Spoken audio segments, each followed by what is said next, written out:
একটা ভবিষ্যৎবাণীর কথা শোনা যায় যা ভারতীয় উপমহাদেশে এক চূড়ান্ত যুদ্ধের ইঙ্গিত দেয়। এটাকেই বলা হয় গাজওয়া-এ-হিন্দ। কিন্তু কিছু নির্দিষ্ট ব্যাখ্যা বলছে সেই ভবিষ্যৎবাণীর সময় নাকি আমাদের একেবারে কাছে চলে এসেছে। আজকের এই বিশ্লেষণে আমরা ঠিক এই ব্যাপারটাই খতিয়ে দেখব, একটা নির্দিষ্ট উৎসের তথ্যের উপর ভিত্তি করে। তো আসল প্রশ্নটা কি, যে উৎসটা আমরা বিশ্লেষণ করছি তারা ঠিক কি জানতে চাইছে? তারা বলছে ভারতীয় উপমহাদেশে যে চূড়ান্ত যুদ্ধের কথা বলা আছে সেটা কি সত্যি আমাদের দুর্গোড়ায়? এই একটা প্রশ্নকে কেন্দ্র করেই কিন্তু আমাদের আজকের পুরো আলোচনাটা ঘুরবে। এই জটিল বিষয়টাকে সহজভাবে বোঝার জন্য আমরা কয়েকটা ধাপে এগোব। প্রথমে জানব এই ভবিষ্যৎবাণীর যুদ্ধটা আসলে কি, তারপর দেখব সেই ৫ জন শাসকের কথা, ভবিষ্যৎবাণীটার একটা নতুন ব্যাখ্যা, এই অঞ্চলে দেখা দেওয়া কিছু চিহ্নের কথা, আর কাশ্মীর কিভাবে একটা বড় কারণ হয়ে উঠতে পারে। আর সবশেষে এই উৎসটা ঠিক কী সিদ্ধান্তে পৌঁছেছে। চলুন তাহলে প্রথম পর্ব দিয়ে শুরু করা যাক। এই অংশে আমরা প্রথমে বোঝার চেষ্টা করব যে উৎসটিতে উল্লেখিত বিভিন্ন টেক্সট অনুযায়ী মূল ধারণাটা, মানে এই গাজওয়াই-হিন্দ ব্যাপারটা আসলে কি। আচ্ছা, গাজওয়া-এ-হিন্দ বলতে আসলে কি বোঝানো হচ্ছে? সোজা কথায়, কিছু ইসলামিক বর্ণনায় একটা ভবিষ্যৎবাণীর কথা বলা আছে। সেই ভবিষ্যৎবাণী অনুযায়ী ভারতীয় উপমহাদেশে একটা বড় যুদ্ধ হবে এবং সেই যুদ্ধে মুসলমানরা একটা গুরুত্বপূর্ণ জয় পাবে। এখানে কিন্তু একটা খুবই গুরুত্বপূর্ণ ব্যাপার আছে। খেয়াল করে দেখুন, উৎসটিতে যে হাদিসটা উল্লেখ করা হয়েছে সেখানে বলা হচ্ছে যে এই যুদ্ধটা হবে ইমাম মাহদী নামে পরিচিত আরেকজন প্রধান ব্যক্তির আসার আগে। এই সময়টা কিন্তু খুব গুরুত্বপূর্ণ, কারণ এটাই ভবিষ্যৎবাণীকে একটা নির্দিষ্ট ঐতিহাসিক মুহূর্তের সাথে জুড়ে দিচ্ছে। এবার চলুন পরের অংশে যাই, যেটাকে এই উৎসের প্রধান প্রমাণ হিসাবে ধরা হচ্ছে। এটা হলো এমন একটা ভবিষ্যৎবাণী যেখানে ৫ জন নির্দিষ্ট শাসকের কথা বলা আছে, যারা নাকি একই সময়ে ক্ষমতায় থাকবেন। উৎসটি আবু হুরায়রা থেকে বর্ণিত একটি হাদিসকে তাদের যুক্তির কেন্দ্রে রেখেছে। হাদিসটিতে ৫ ধরনের শাসকের কথা বলা হয়েছে: একজন আরব শাসক, একজন বিশ্বনেতা, হিন্দুস্তানের ২ জন শাসক আর একজন নারী শাসক। উৎসের মূল দাবিটা হল, ইতিহাসেই প্রথমবার এই ৫ ধরনের নেতা একই সময়ে বিশ্বে ক্ষমতায় আছেন, যা তাদের মতে একটা বিরাট বড় চিহ্ন। এখানেই উৎসের বর্ণনায় একটা ছোটখাটো জটিলতা তৈরি হয়। নারী শাসকের ভবিষ্যৎবাণী নিয়ে একটা প্রশ্ন ওঠে, আর উৎসটি সেই টেক্সটকে নতুন করে ব্যাখ্যা করে এর একটা সমাধান দেওয়ার চেষ্টা করে। তাহলে এই সমস্যার সমাধানটা কি? উৎসটি একটা নতুন ব্যাখ্যা সামনে আনছে। তাদের কথা হল, ভবিষ্যৎবাণীটা ঠিক শাসকের ক্ষমতা হারানোর ব্যাপারে ছিল না, বরং তার ষড়যন্ত্র শেষ হবার ব্যাপারে ছিল।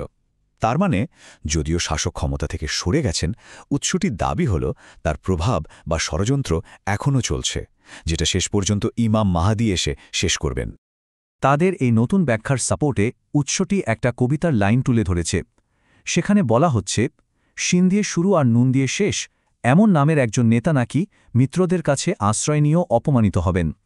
উৎসটি এই লাইনকে একজন নির্দিষ্ট নেতার পরিস্থিতির সাথে মিলিয়ে দেখিয়েছে। এবার আমরা পরবর্তী কিছু চিহ্নের দিকে তাকাব।